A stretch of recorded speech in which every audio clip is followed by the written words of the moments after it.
Welcome to the second episode of Econ Talks by Economiga.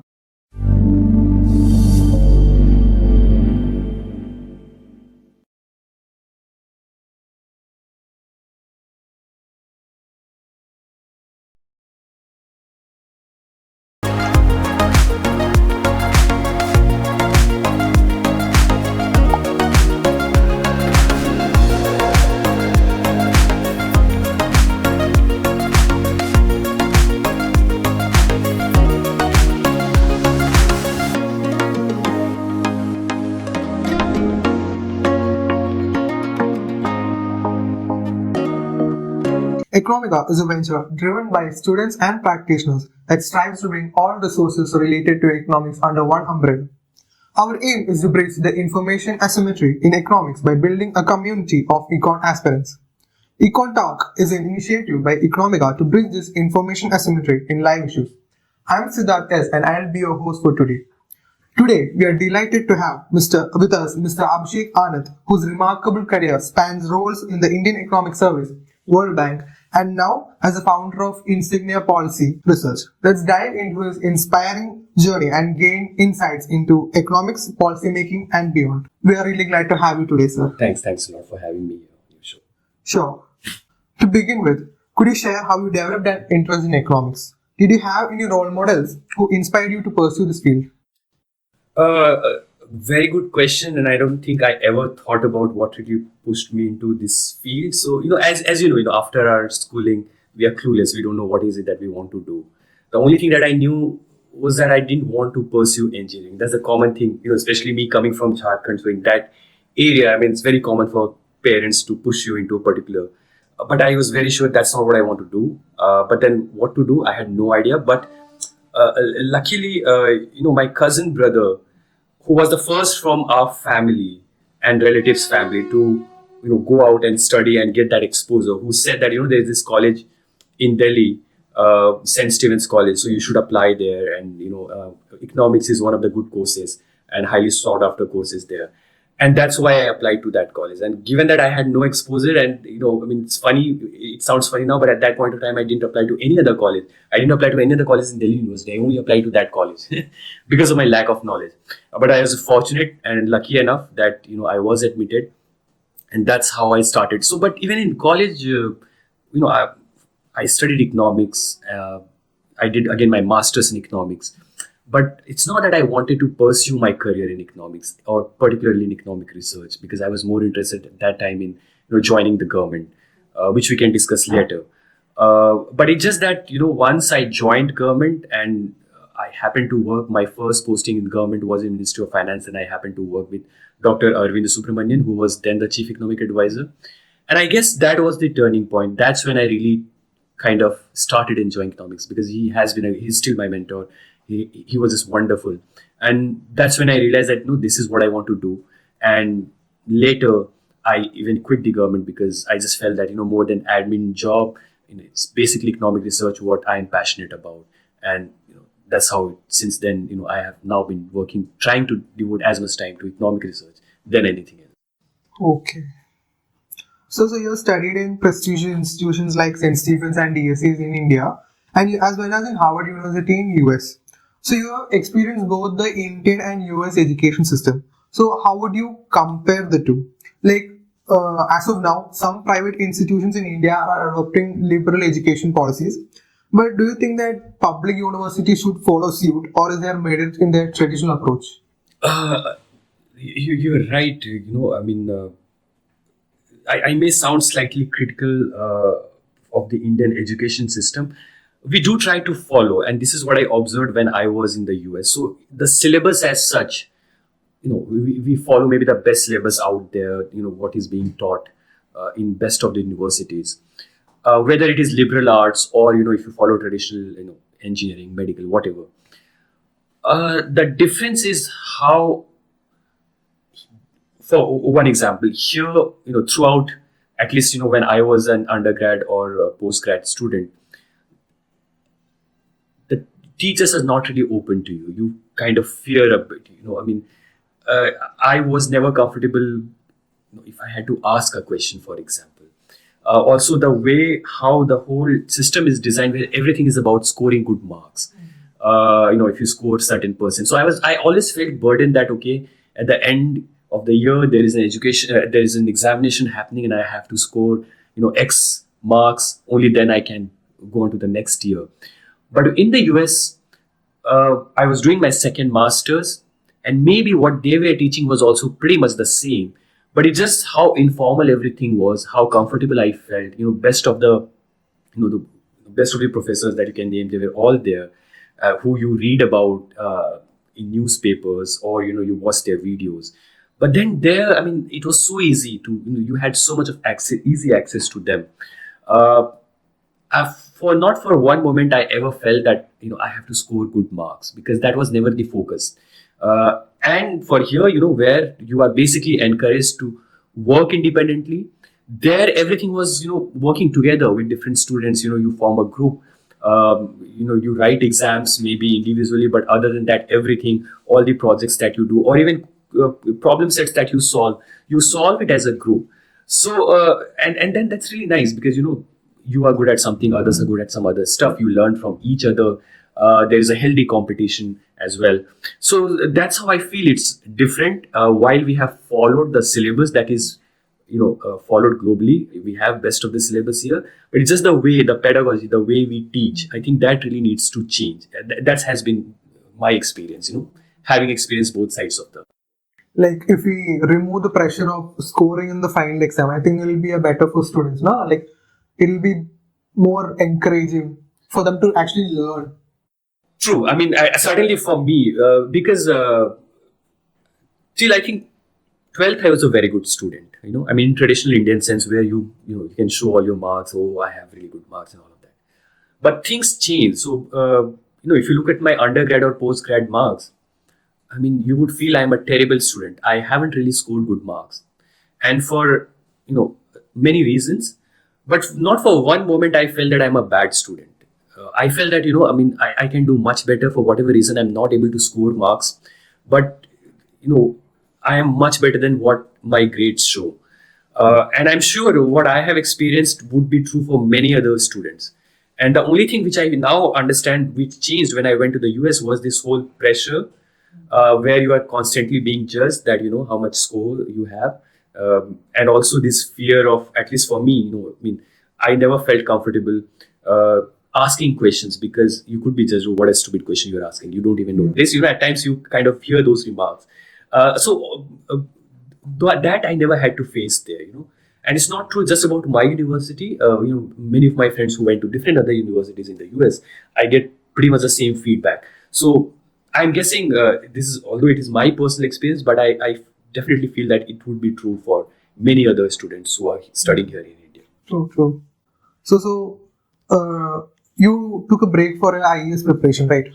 So, did you follow any particular study pattern or a studying system which helped you crack the exam?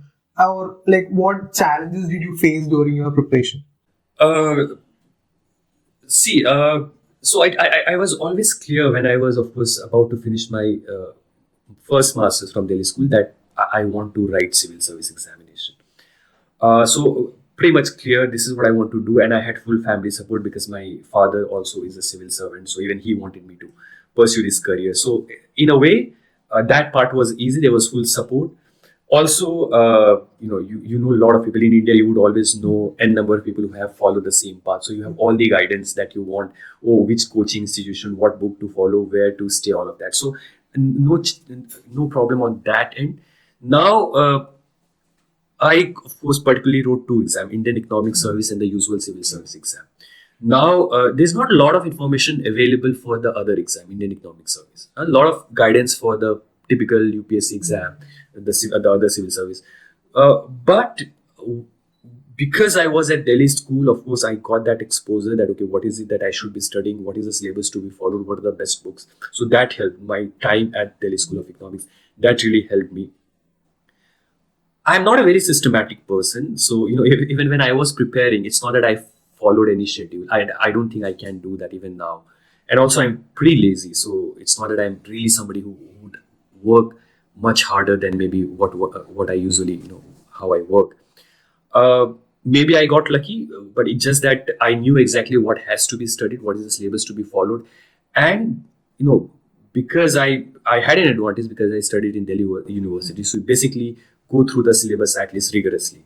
So in a way, it was just preparing for exam wasn't that difficult, uh, and I think it's just my first attempt that I kind of cleared it. Maybe had I not cleared out, then the second time I would have been more worried and trying to read up more. But I just got lucky in my first attempt. I could clear it. But yeah, but coming back to your question, I do feel that it can be very daunting. In my case, maybe I had full family support while preparation as well, but it may not be the same for everyone. And also now, given how competitive it is, I mean, usually you take 2, 3, 4 years easily, and over time you also question that, okay, my friends, what are they doing? Am I doing the right thing? There's so many questions that come to your mind. It can be very daunting, and maybe I'm not the best person to answer that because maybe I never had to go through that process. I just got lucky, and I prepared for a year, and then I never had to write the exam again. But yeah, I mean, I know many other friends of mine who, for whom things were not that easy, and it can be daunting. I mean, you may have all the information that you need, but everyone has access to that information maybe now, so that may not really help you beyond a certain point. So, could you share a brief experience of your time in IES? What were your key takeaways of working at the Ministry of Finance? So I spent close to 5 years. So I joined in 2014 September, and first 1.5 year is basically you are undergoing training. So it's a lot of fun, right? So you go to different places, different institutions. So that part was great. Really enjoyed it. December 2015 is when I joined the ministry, and I started working absolutely clueless, what one is supposed to do as a civil servant. And when I joined, I just got lucky because I, ended up being in Ministry of Finance, where a lot of econ related stuff is done, which may not be the case in other ministries. And second, because as I said earlier, I worked directly with Dr. Arvind Surman. So again, maybe my experience may not be true for most others, but I could be,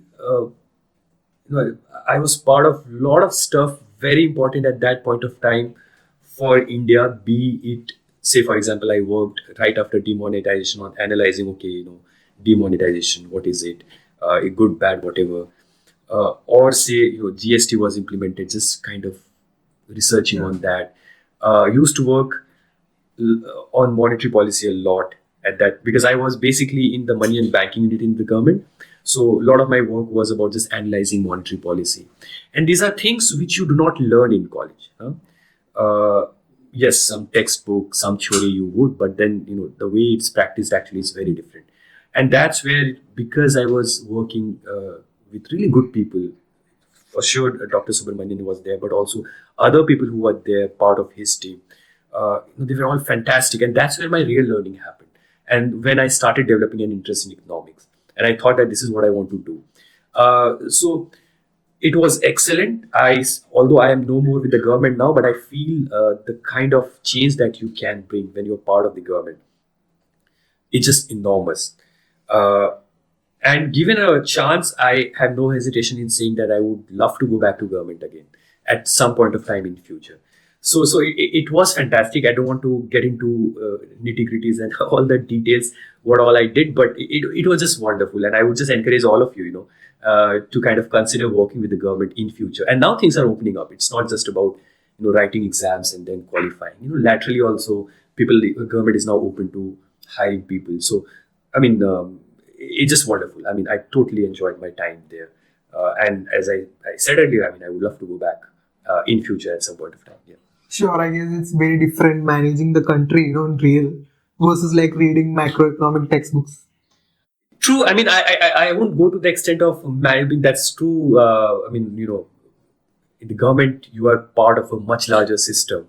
You're definitely making a contribution, and suddenly, when you are in your late 50s, 60s, maybe, you will reach a position where directly influencing the policy making. But uh, even if you are a kind of a smaller part of the system, even that itself is so kind of rewarding. And just being part of overall policy making, you may not be playing a very big role, maybe you're just part of the much bigger organization, but that learning experience, just seeing how politicians think, what is it in their mind, whereas technically you have a certain way of looking at things, and then how to bridge that gap between how politics work, but how maybe technically sound certain stuff should be, and learning and observing. I mean, all of that is just immense when you're part of the system itself. Then when you are out of the system, it may be easy for us to criticize the government when you are not part of the government, but you realize how governments work, how things can be very different once you are inside, and you will have much more respect for bureaucrats, overall government machinery, which we do not appreciate when you are not part of the government. True, I guess we are not aware of the constraints that they might be facing when you look from the outside perspective, right? True. So what inspired you to shift from IES to the World Bank? And could you share some of your experiences there? Like, if possible, like what would be a typical day for you as an economist at the World Bank be like? Okay, so the first question, what inspired me to shift to World Bank? Again, it wasn't a planned move. When I was in the ministry, I worked for whatever, my first posting close to maybe, 2015 to 2018, 3 years I spent. And as I said, I was lucky because I was working with really, really good people. All the best minds in the world would come and would want to intern. They were doing their PhD from best universities, but whenever they had a chance, they would want to come here in the ministry and intern and work with us. So I got an exposure to what, how good one has to be when it comes to technical analysis. And if you're working for the government, you should definitely be very good. And I had that exposure. So not that I was really good, but it's just that I knew what the frontier is and where we should be when it comes to policy making and when we can be very effective for the government as well. And I wanted to bridge that gap. And again, I was advised by Dr. Subramanian only that, if I get a chance, I should do maybe a second master's or maybe even a PhD and kind of upgrade my technical skills. So I took a break and I went to Harvard. I did a 2-year master's program there. It's called MPAID. Basically, it's an econ focused program.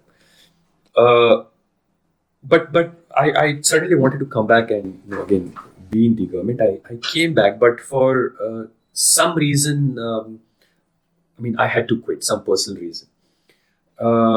And that's when, of course, it was not really planned, so I didn't know what to do next. Of course, luckily, World Bank offered me a fellowship. The reason being, when I was at Harvard, my program, I was on a World Bank scholarship, so I was funded by them. And then, they offered me a fellowship as well, that if I would want to spend another 8 months just researching. So I was anyway leaving the government. I needed some job, and at the same time that happened. So I ended up doing this fellowship, but it was supposed to be a short-term program, 8 months. Again, when that ended, I had to look for a job again. In fact, for a brief time, I worked as a consultant once I finished my fellowship. So I then went to Dubai. I worked as a consultant for a year. I wasn't really enjoying it that much. But closer to the end of 1 year, there was another opening in the World Bank. And then I thought that, I should rather go back to World Bank if I get a chance, because at least I do work which is closer to what I like to do. Somehow things worked out well, and then I came back to Delhi office. I joined the World Bank office there, and I was there in the macro team, macro trade and investment team. So that's how all of this happened. Now, typical day at work, it depends. So basically, if you're at the World Bank, and specifically if you are in a country office, so because things could be different when you are in the headquarters, which is in the US, Washington DC. But in the country office, basically you are expected to do two kind of work.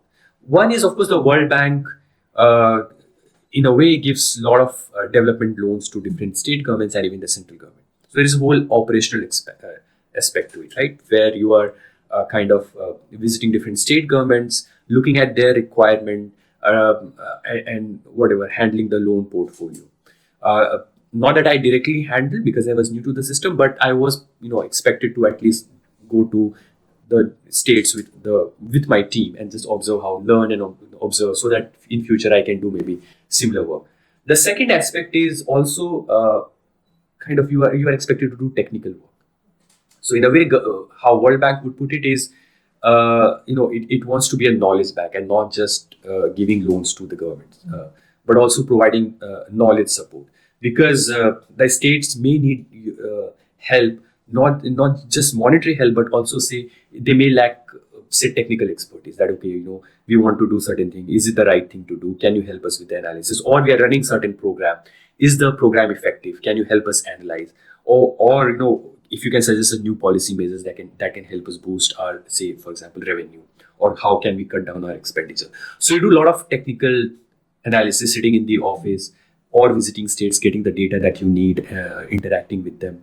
So basically this is how it plays out. You are either sitting in your office all day just kind of analyzing data, writing reports or paper for any of these issues that the government might be interested in, or visiting states for operational work, just looking at okay, whether to give loan to state governments or no, if the loans have been given, tracking the progress, whether the funds are being spent where it should be spent, how effectively it is being done.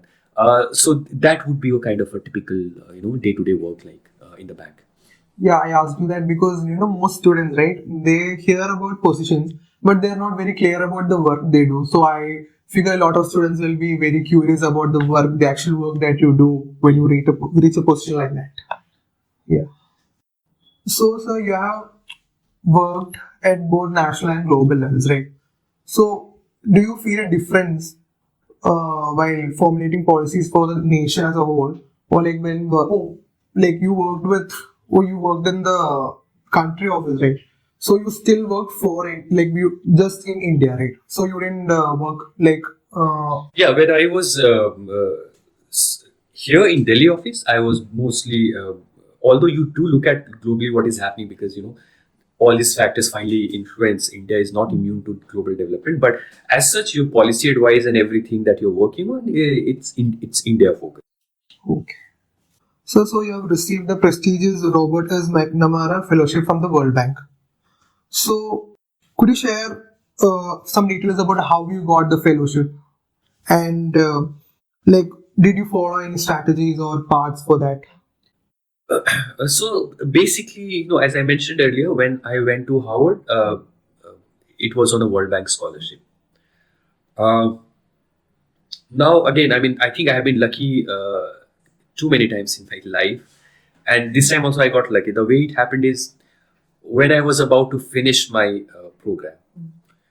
Uh, Usually, this fellowship is only for PhD students, but I guess that was the first time that they opened it up for uh, masters, and specifically people who were on a World Bank fellowship studying in different universities.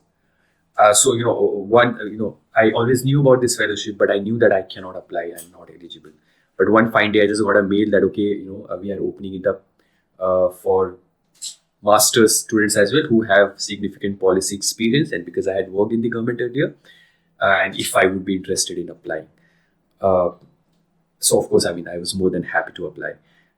So I applied for the program, although I wasn't sure whether I would be, because at that point of time I wanted to, of course, my intention was to come back to government, and I did not know whether, because it required taking leave from the government as well. So all those uncertainties were there. But anyway, so I applied for it, and then you go through. It's kind of first CV shortlist that happens. After that, you undergo a small test where basically they test your coding skill. Yeah. So because now there's no getting away from having good coding skills. So even as a researcher, because you have to deal with large amount of data sets, right? So then I had to write a small test. You can choose any language that you're comfortable in. I chose Stata, but that is one thing that you need to do. A small MCQ where you answer basic econ related question, and then you do this coding test. So once I was shortlisted again for that. Then you have a panel interview where you'll be interviewed by a panel of maybe 3 or 4 people, and then finally, based on your interview, you get a final confirmation, and they also match you based on your CV and your performance in the panel interview that which team within the bank you should be working with. So that was the whole process. That's how it happened. It's just that I got lucky again because that year they opened it up for master's students as well. So, sir, in your recent piece, you argued against RBI actually intervening in the forex market to maintain the rupee's value. With inflation rising, won't preventing a further fall in the rupee be critical? So, can you explain the reasoning behind advocating such a hands-off approach?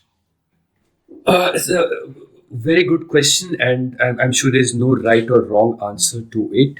But we can all have opinion based on how we see the data, how we analyze it. And see, I mean, the thing is very clear. When you intervene a lot, what you basically do is that you will sell dollar and buy rupee. That's how you kind of, it's simple, for everything, how demand and supply work. That, if you, how do you manage prices? If you kind of start demanding a lot of certain thing, the prices will go up.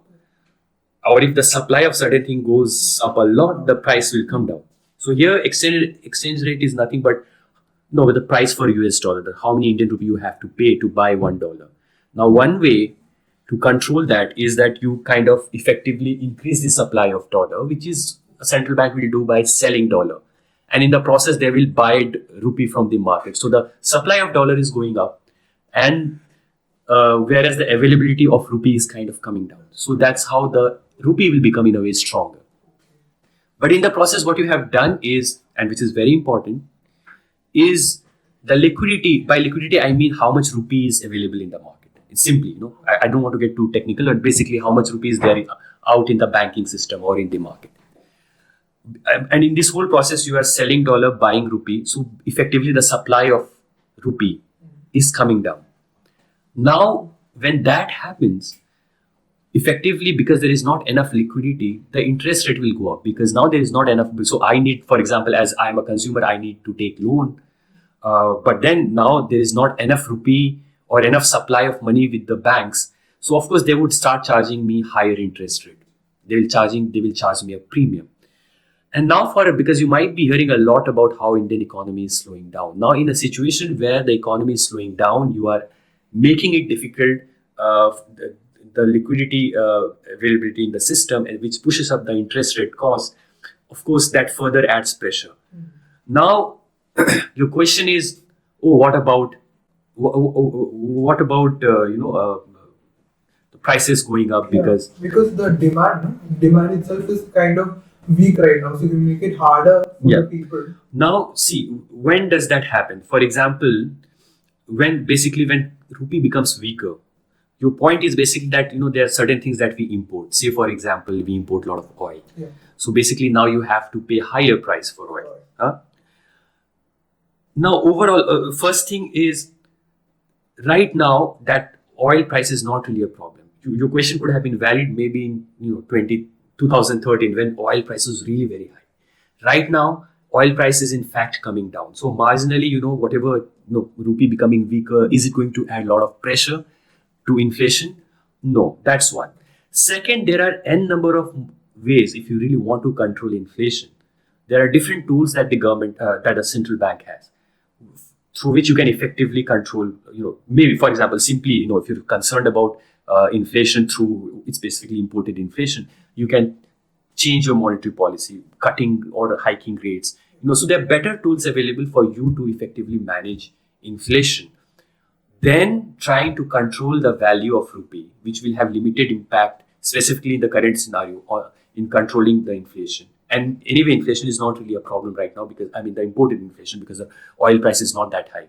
So that's our basically point that, don't try and control in a situation where the economy is cooling down, where you kind of make it more difficult for economy to recover, because the liquidity shortage is a real challenge right now, which adds up. In fact, you feel the pinch if you try and artificially control the value of rupee because the interest rate on the loans, for example, will go up.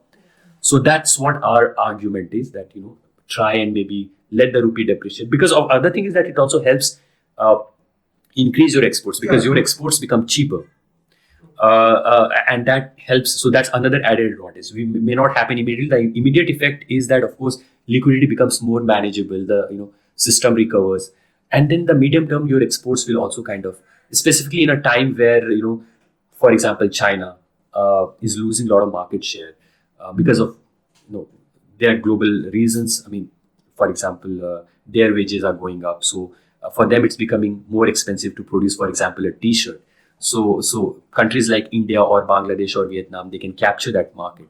But to be able to do that, certain other policies have to be supportive. And one important policy is, of course, not letting the exchange rate appreciate. So you have to, there are too many things that you need to worry about and you to think about. And that's why we argue that the best possible way for India right now is to maybe kind of benefit from what is happening in China. And also domestic liquidity becoming more and more tight, is let the rupee depreciate. I think it's kind of advantageous for the economy as a whole. All right. So also, the idea of universal basic income was introduced in the Economic Survey of 2016-2017 during your time working with the Chief Economic Advisor Arvind Subramanian sir. So in the light of today's macroeconomic challenges like climate change or rise of AI or rapid technological disruptions, do you still think that UBI is relevant? Like additionally, with the growing popularity of cryptocurrencies and some certain initiatives like Sam Altman's WorldCoin, right? So in that situation, do you think that UBI is feasible or necessary for us? See, of course, when we wrote the chapter, I worked on this chapter, and another friend of mine who works with World Bank now, Boban Verghese Paul. So we worked together on this chapter with Dr. Subramanian. And when we wrote this chapter, the reason we advocated for UBI, I think it would be valid now. In fact, there are some other reasons as well why I think UBI is a concept which is relevant even now. So at that point of time, we felt, and what we argued was the following. The Indian government, both state plus center combined, we have more than 1,000 social welfare schemes through which we try and make the lives better of people who are below certain income level. But we have a limited state capacity, by which I mean how effectively you can implement a social welfare scheme. And now you have thousands of such schemes. So A, you may not have the administrative capacity to effectively implement. B, it gives a lot of discretionary power to the bureaucracy in general. It can lead to corruption and whatnot. So we show through data, analyzing data, that how much leakage happens. So basically, two kind of leakages. So suppose whatever money is meant to be spent on poor, maybe only 30-40% of that is actually going to poor people. And a lot of money which is not supposed to be, many of these schemes are not supposed to be for rich people, but they end up benefiting a lot from, because, they can manage the system, a lot of discretion that, officials have at the grassroots level. So, the money is supposed to be for poor, but eventually the benefit goes to people who are middle or, belonging to rich class. So because of these reasons, we said that it is better that rather than having so many social welfare schemes, have very few, maybe 1 or 2, 3 schemes. But other than that, you should rather replace all other social welfare scheme with something like UBI. But the critical thing is that we always mentioned that it should not be an additional program on top of already existing thousands of social welfare schemes.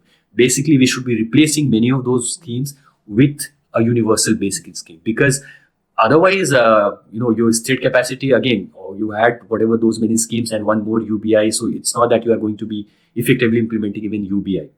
So that was our original idea. Whereas the idea at that time, it was gaining a lot of popularity in developed world as well. So there it was because the link between, work and income was in a way no more. It's getting weaker and weaker because AI. I mean, at that time, concerns about automation and whatnot. Maybe not enough jobs for which people would be required can be done by machine. But then you need to still earn income, whereas the jobs are maybe disappearing because of automation. So, for example, in Switzerland, in fact, there was a referendum whether there should be, the government had a referendum whether there should be UBI or not. But their concern was that, okay, jobs, whatever, disappearing, and we need to maybe, people will not have jobs, so we need to just directly give money to people.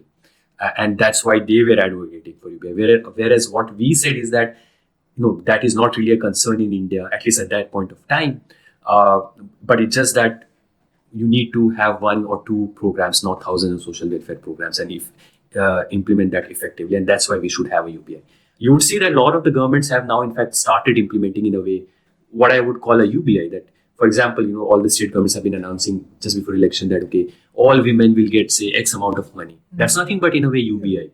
It's just that it is not universal, but for women, for example, all the women will get. So not everyone, but the women. But idea is simply that of a UBI only. But the problem, the way it is being implemented now, is that it is an additional program, right? On top of all this, and it's an expensive program. So then, how do you manage your resources? It can lead to so many issues. It can create more problem than you initially thought. So that's my concern right now. That in a way, a lot of governments are implementing, which in principle is a UBI, but it is not a replacement of existing social welfare program. But on top of a lot of other programs, you are implementing one additional program, and these are all very expensive program. So let's see. I mean, I feel concerned, and I'm sure many will feel concerned that how the governments will deal, because it is going to be an expensive one, and it may lead to a lot of macro fiscal situation if not managed effectively. True. Don't you feel that governments should, instead of increasing the money supply, should adjust it from the reallocation of resources, right? Like, but we have a progressive tax system, right? So from working on that and that income bringing to the UBI instead of, bringing other money from other sources and increasing the money supply, they should work a little more on redistribution, right? See, of course, the idea is that of redistribution only. Even all the social welfare scheme that we have, the idea is that of all the money is coming from the taxes that we pay, and then you try and channel it to people who really need support from the government. But while the intention is, of course, it's well intentioned, we have seen that things haven't really worked the way it should.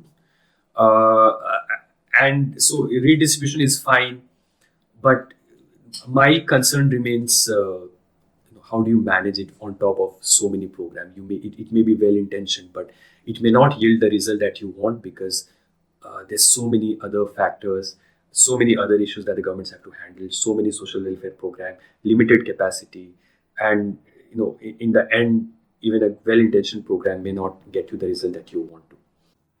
So you also have done a working paper, right, on multiplying multiplans with Subramanian sir and Naveen Thomas sir. So in that paper, you have highlighted that multi-plants are less productive than single plants of equivalent size. So what factors do you think, contribute to this productivity gap? See, the idea is very simple. Think of it like this. And this is what we studied in schools as well.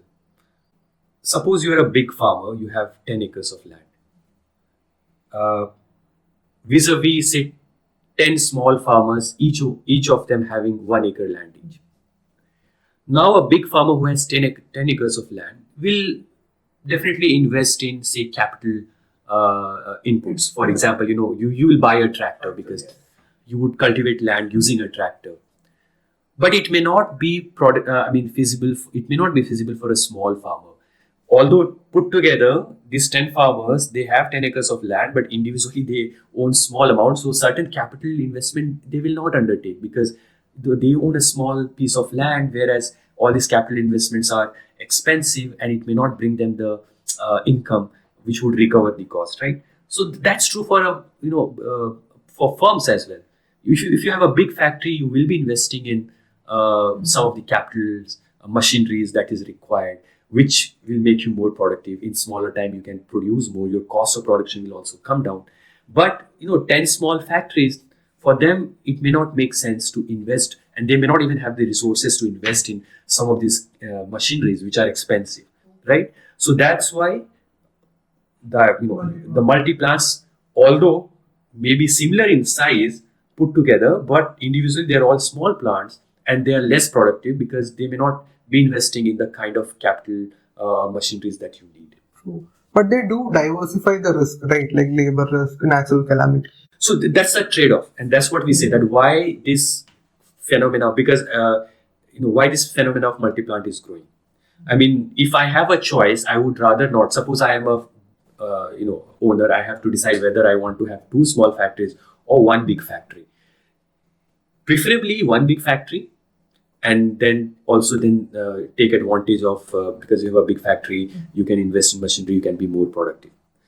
But under certain circumstances, you will make a rational decision to rather have 2-3 small factories than owning a big one, which, as you mentioned and which we say in the paper, is, say, for example, diversifying the risk. Because if something happens in one big factory, your whole factory shuts down, doesn't work for 5 days. Vis-a-vis, suppose out of the 5 factories that have a small one problem in one specific factory, and that factory doesn't work, but at least your other factories are operational. And there are other reasons as well why you would want to have more factories than, smaller factories than having one big factory. So clearly, the trade-off is between diversifying your risk vis-a-vis being more productive. And the reason why the phenomena of multi-plant is growing is that I'm willing to trade off for loss in productivity for diversifying my risk, because the losses that may happen is much larger. So I'm willing to, yeah. But in the process, then your loss is that you're not as productive. You may not be competitive globally, and one of the reasons maybe why we are not exporting as much as we should do is because of this particular phenomenon. But that can also be due to geographical or that area-wise restrictions, right? Can you just explain it to me? What do you mean by that? So suppose that we have an area which is extremely prone to natural disasters. So you would rather have multi plants rather than a single plant, right? See, of course, there are many factors why you would want to have. For example, one is diversifying risk in because of certain factors. One, because of whatever political economy, that you would want to have factories in, say, 4 different states, so that even if there's a change in government policy change, whatever, you're not as impacted. Or there could be other reasons, as you said, for example, if there is a natural calamity risk, so you worry about it, and you would try and locate your factories in different locations. Or, for example, and which we mentioned, even say land may not be available. So you started a factory, and now you want to expand your factory, but then the land is not available. So then you have to look for land available wherever it is available. So there could be many reasons because of which you try and have smaller factories in different places rather than having one. But eventually, no matter whatever the compulsion is, it could be political risk, or it could be natural calamity risk, or it could be genuine issue like land availability not it being a problem, or even labor availability, that I have a factory here but the labor pool is not here, but in some other place I can easily get labor, so I would locate my factory there. But in the whole process, because all of these things can be dealt with, there are better ways to. For example, if labor mobility is an issue, you can make policies so that it's much easier for labor to move from, say, one state to another and work. In Kerala, for example, it's difficult to find labor, right? So you have to be open to labor coming from, say, Bihar, Jharkhand, or West Bengal. Otherwise, how are you going to? So there are much better ways to deal with these risks. Maybe we haven't done that, and that's why then the other option becomes, I would rather have multiple factories. But eventually, no matter whatever the compulsion, the loss is that of productivity loss, and then you lose market access because you're not as globally competitive that you should be. So that's why one of the reasons, not the only reason, but one of the reasons why we haven't been able to capture a lot of export market.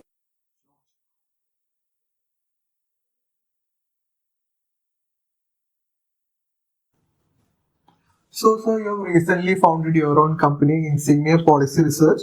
And so, can you share some little more details about the kind of projects or the issues that the company is working on, and your long-term mission of the company for contributing towards the policy landscape of India with reference to Kerala?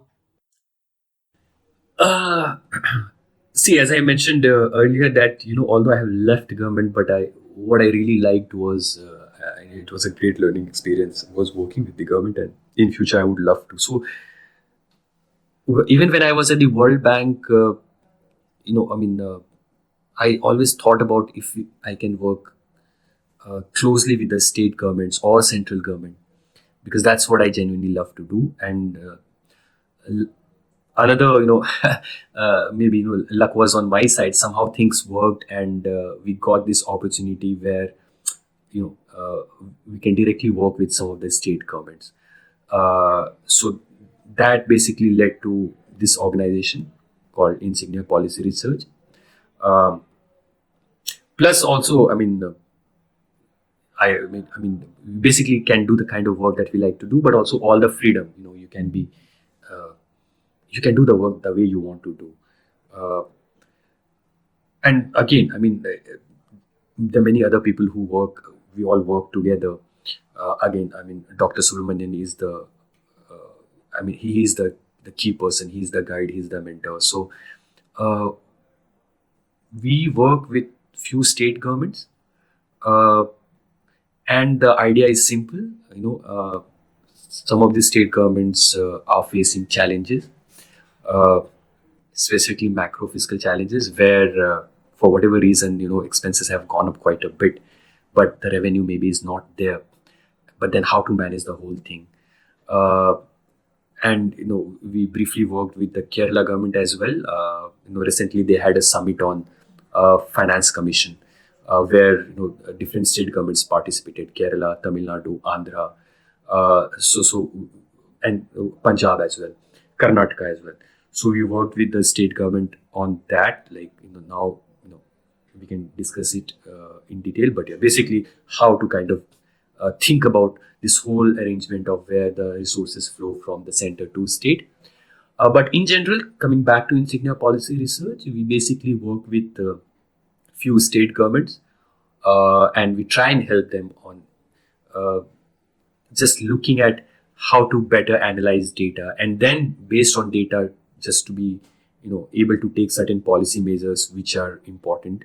The key thing is, of course, when you work with state government, or for that matter any government, it is very easy for us to come up with solution that I analyze data, this is what you need to do, this is what the textbook says, and maybe that's the right solution as well. But we live in a democracy, and then ultimately what the governments want is they want to win election, they want to come back to power. So everything that you have in your mind, you have to keep in mind that it has to be politically feasible. You can't just say that, okay, no, you cut down your subsidy, or you are giving this for free, so you roll it back, and that's how you will manage. That's not going to work. You have to be, and that's the most challenging part, and why I love working with government is that you have to think about, okay, these are the constraints. Now, how do you kind of make changes to your whatever solution you had in your mind? So I guess that's our key role. I think everyone knows what the solutions are. I don't think that's anything that's a rocket science, but we try and kind of make it possible, make changes to it, or come up with alternatives which minimizes the political risk that the governments might be worried about. But at the same time, there are significant gains if you implement those policies. So when you look at the trade-off, finally, it makes sense for the whichever political establishment is in power to kind of implement those policy advices that we kind of uh, give them. And luckily, I think whichever state governments we have worked with, I think a lot of cases where we have been able to uh, influence policy making. By influence, I would mean that they did see reason in what we are saying, and they did implement it. And in government, if you're working, if you advise on 10 things, even if one or two gets implemented, that's a very big deal. So don't think that we say 5 things and everything gets implemented, but you have to be you can't think that whatever you say it will be implemented. So we say 10 things, maybe one or two is where we have been able to make successful changes. Yeah. Nice, nice. So, sir, in the past, you were an implementer of sorts of the state, and currently you are an advisor to the state. So, what is it like being on the other side? Um, See, of course, it's easier when you are on the other side, when you are advising, right? Uh, but I guess this is where maybe I would say, because of this experience of being on the other side of the government, and you understand maybe some of the challenges that is there. And even others who I work closely with, we work as a team. There are other people involved in this whole work. All of us worked at some point of time directly with the government. So all of us, in a way, have experience, how difficult politically things can be. So even when we are advising, of course, we keep our prior experience in mind. Although it may be easier for us to, because we are not finally going to implement, but we are looking at data and everything. But we do keep in mind that finally the onus is on politicians. They have a stake in the game. It may be easy for us. For them, it's a matter of winning or losing election. Uh, Plus, also, I was referring to administrative capacity. So we are aware of how administrative capacity can be a roadblock. So when we advise something, it should be, of course, politically feasible, but also it should be fairly simple. You cannot come up with policy design which is very complicated, trying to micromanage things, because that is going to fail for sure. It may be very well intentioned. It may look very good on paper that, oh wow, how thoughtfully designed. It takes care of 10 number of things, but then it will not work on the ground, because that means that it is going to be very difficult to implement it given our capacity. So I guess on the whole, it's easier for us to be on the other side and work. But we certainly, because of our experience of working earlier, experiencing the system earlier, that we at least try. I'm not saying that we are always successful and we come up with the right advice, but at least we try, and at times we do make a difference. And on the whole, I feel that our past experience has certainly helped, where we can, we are seen as somebody who are not just advisors, but advisors who understand things, and try make an honest effort on coming up with right advice. True, I believe that it helps you understand the constraints better because you had to face them, right? Absolutely. True. So Kerala is often viewed as a state where talent migrates outward, right? So what inspired you to establish Insignia in Kerala, and what potential do you see in the state that others might overlook? See, two questions here. Talent migrates from Kerala. Is that a good or a bad thing? And second, why I'm here when maybe most people look for opportunities. See, I also briefly worked in Dubai. That's one of the popular destinations where Keralites go to, the Gulf countries. And there are, of course, valid reasons to be there. You don't pay any taxes for one. Two, you have job availability. So I don't blame people who are migrating. Of course, you look for opportunities, and wherever it is, if opportunities are here, people maybe would want to be here. I came back simply because, I just love working with, economic policy and working with government. I would want to work with the Indian government, and that's why I'm here. And still, I could have chosen to be anywhere in India. Kerala for other reasons as well. As I said earlier, family is here. Green, I spent time in Delhi, pollution and whatnot, so personal reasons as well. But, talent migrating from Kerala, see, it is a concern, because otherwise maybe they could have stayed here and worked here, and you could have benefited. But for whatever reason, we can go into the history and whatnot, but we perhaps could not create the ecosystem. For example, a state like Kerala should be buzzing with manufacturing. You have port. You basically a coastal state, right? Now you look at other states. Manufacturing is a big part of other coastal states, but not of Kerala. Maybe it's too late now to kind of now build that ecosystem. But no, but then if you are not creating an atmosphere where there are decent jobs and people can gainfully be employed here, perhaps it's better that at least you make it easy for them to go out and then work, and then you get all the remittances that you want. Because for Kerala, it has been sustaining for quite some time. You get all the Gulf remittances.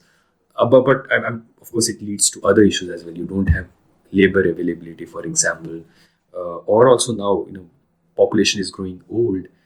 People who left, maybe they are not coming back, and also earlier people from Kerala used to go to Gulf countries, and there are citizenship issues there, for example. So eventually they would come back, they would work there for whatever 10, 20, 30, 50 years, but come back. But now, people from Kerala are also migrating to other places, other European countries, and then you don't need to come back. So many of them will not come back also. They will just be there. So this is a serious concern. Population is growing old.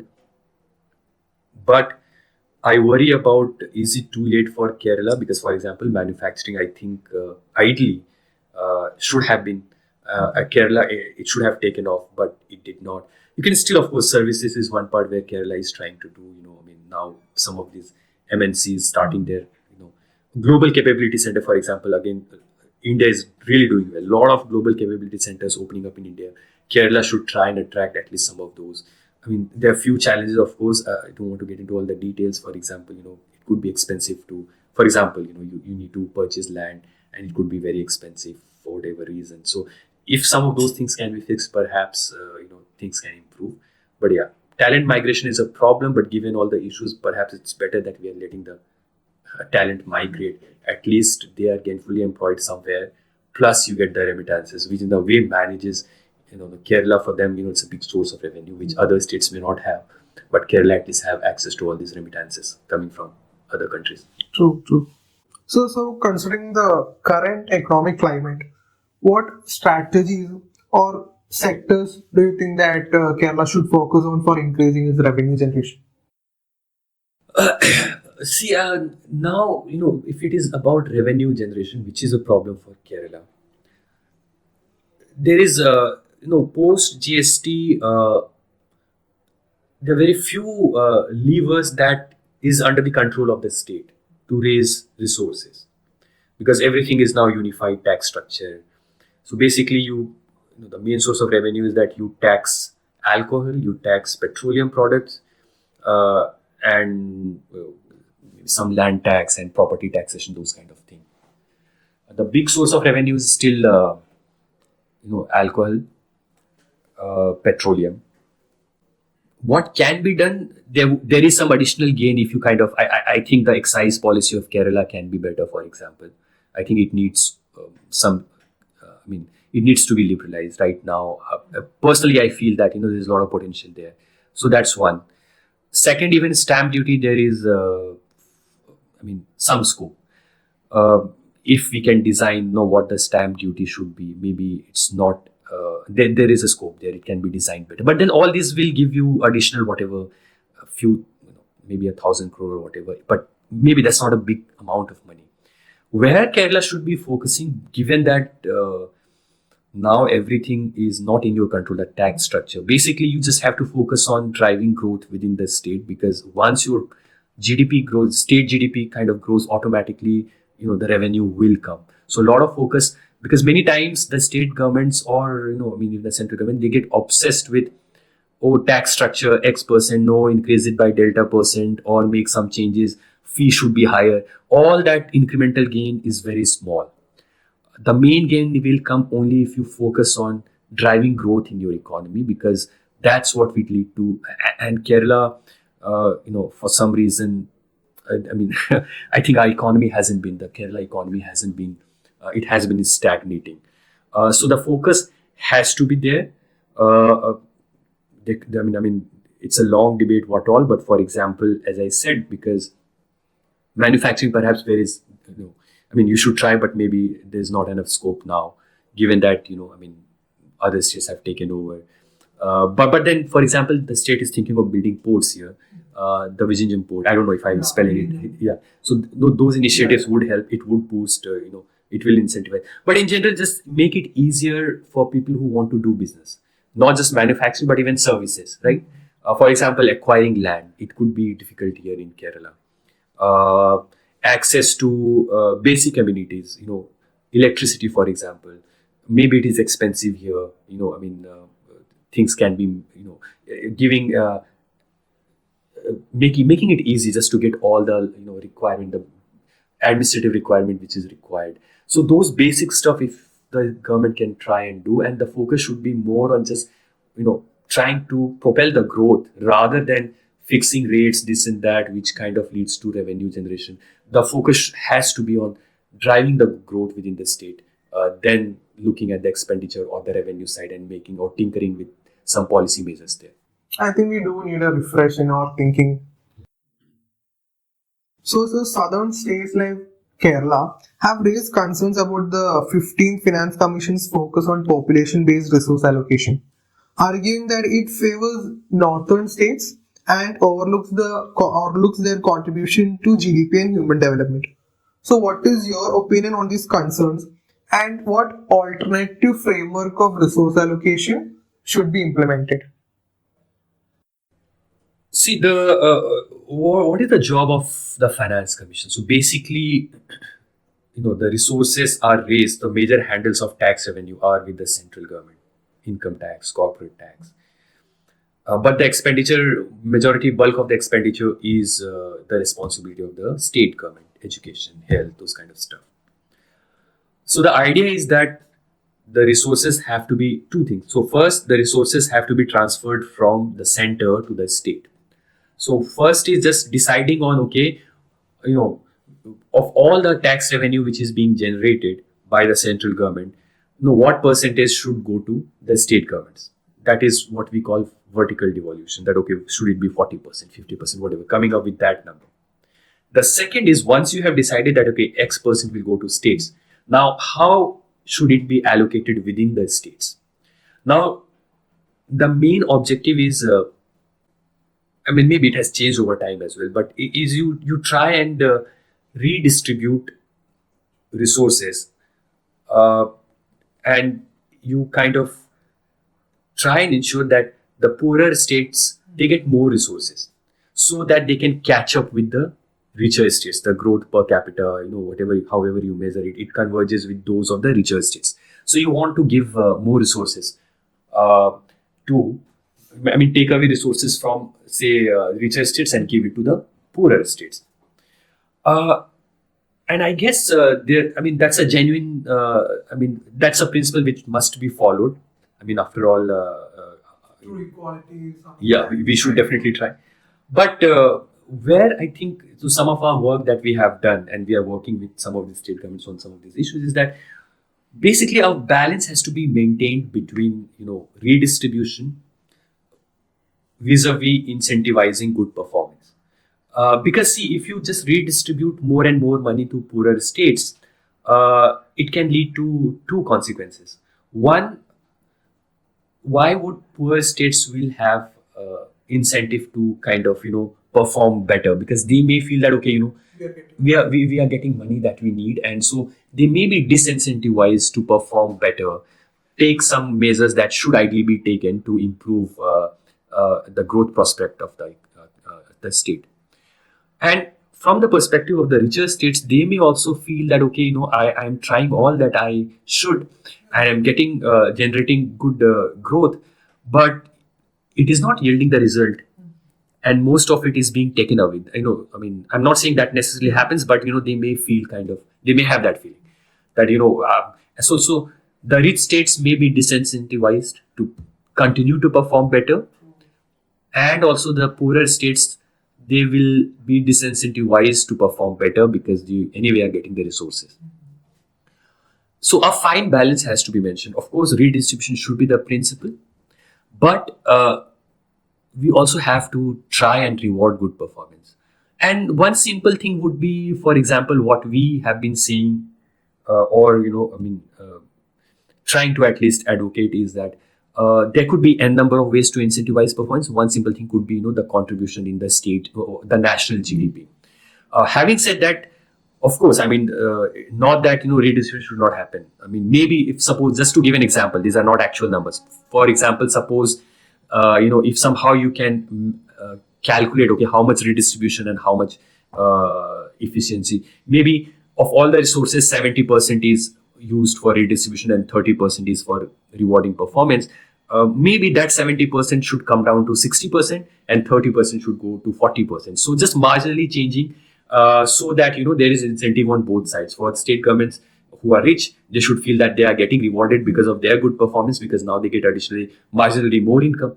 But for even poorer states to keep this in mind, that if I can grow better, I can take measures, I stand to gain from the system and I will get more revenue. So that's where just a fine balance has to be maintained, and maybe perhaps right now we have kind of gone more towards redistribution at the cost of rewarding performance. So that balance has to be maintained. So it is like a trial and error method where the government has to find a sweet spot. Uh, I mean, uh, I mean, I wouldn't say trial and error. Maybe we know the path that should be taken, but it has to. All I am going to say is that it should be gradual. There should not be. It shouldn't be the case that from 70% bring it down to 40%, because that is the right number. That will lead to a lot of issues, lot of changes in the system. It has to be gradual. Okay, from 70, I'll bring it down to 65. Then the next commission comes, it should come down to 60, and just see how things change based on it. We know the direction where we should be headed, but it has to be gradual, and maybe that's what you call trial and error. But yeah, it has to basically it has to be gradual and not a sudden change from one system where we are overwhelmingly rewarding poor states through redistribution to another system where a lot of money just goes for efficiency. It has to be gradual. We cannot take one of the extreme positions. It has to be gradual over time. So in India, we have few policies such as free bus travel for women or electric subsidies, which are aimed to promoting social welfare. But it can sometimes lead to financial constraints within the state, like losses in the discom sector. But how do you think such policies can be implemented or designed so that we balance social welfare while we can maintain our economic goals? See, because specifically on power sector, we work a lot because that's a major concern for most of the state governments, because increasingly more and more state governments, they give free power, right? So agriculture was always anyway in most of the cases free, but increasingly even say household electricity consumption, 200 units free, 300 units free. So I think some a policy could be well intentioned, and the issue is that okay, maybe not, we are not able to generate, we don't have enough resources, or the implementation is a problem. But some policies could just simply be bad. For example, giving electricity subsidy to households, where for example, in most cases 200, 300 units are free. Now that basically means a poor household at max, the average consumption would be say 50 units. 100 units is also a stretch. 200 basically means, or 300, that you're basically subsidizing rich household. Now there can be no justification for a policy where, some of our calculation, maybe we'll write it about at some point of time, basically shows that all these, which may sound, we're trying to help poor, but you're not really helping poor, because 80% of that subsidy is basically going to rich household and very little to poor household. And in the process, it's a very expensive thing. So a lot of resources that you could have spent somewhere else, which would have been good for poor people, but now that is being used for, say, because it maybe gets you vote also. So it's just that, I just hope that we learn from some of the mistakes that we have been making. And power sector is definitely, I would say that it will become problematic if we continue on that path. It may sound that this is for poor, but that's certainly not the case. Most of it goes to rich households, and it drains resources that could have been spent somewhere else, which would have been much more useful for the poor. Okay. So you're a founder of a policy research company, right? So as a founder, what skills would you recommend that students, college students, study in addition to their coursework, so that if they're stepping into a field of, say, policy research, what kind of other skills would be useful to them? See, there is no right answer to that, but I would just say that, when you are a student, of course, some of these things, it's a matter of practice. You work in different organizations, you learn, you kind of constantly upgrade your skills. But one thing I would just recommend to students is that don't just focus on what you are studying, your textbooks. It's very important to read about beyond your textbook, be it newspaper or even literature. that's something which I never did. I never studied anything other than maybe textbooks. But I do realize now that how important it may not sound obvious, but it is very important that you are well read. And by well read, I mean not just your textbooks, but beyond textbook, being aware of current affairs, what is happening, reading newspapers, reading literature, fiction, non-fiction, whatever. I think all of those are very important, which we do not realize, but it really helps you. You will see it over time how your knowledge, not from textbook, but from other sphere, helps you a lot other than your textbooks.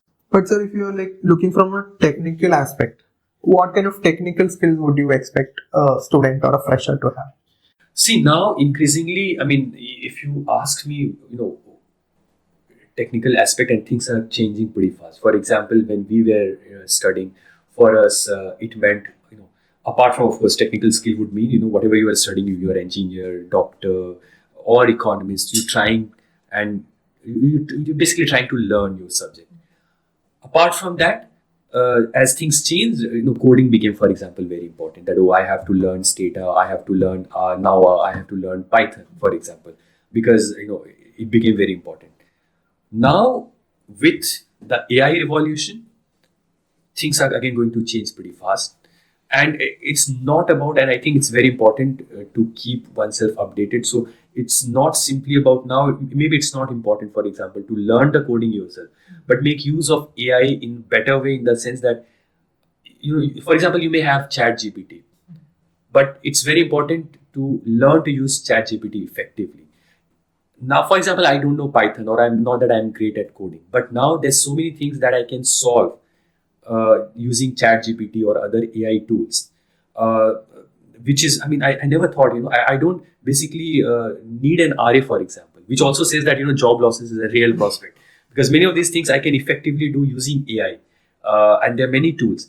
So I would say to all the students, because one mindset which I have observed is that, oh, you don't use ChatGPT, specifically maybe teachers would say, or you don't use this tool, you write everything yourself, but no, it is here to stay. So learn to use effectively all these AI tools. It will only make you better. Sure. So you have held and excelled in positions that many would consider to be lifetime achievements, and yet you had the courage to move on to other opportunities, which might have given you more fulfillment. And many people today are very unsure about their career paths, and they're still confused about what to do in life, even if they're in their master's program. So, and given your diverse and accomplished career, what advice would you give to those people who are still in a confused stage? First of all, think you are being. I don't deserve that much of praise. This is no major accomplishment or anything.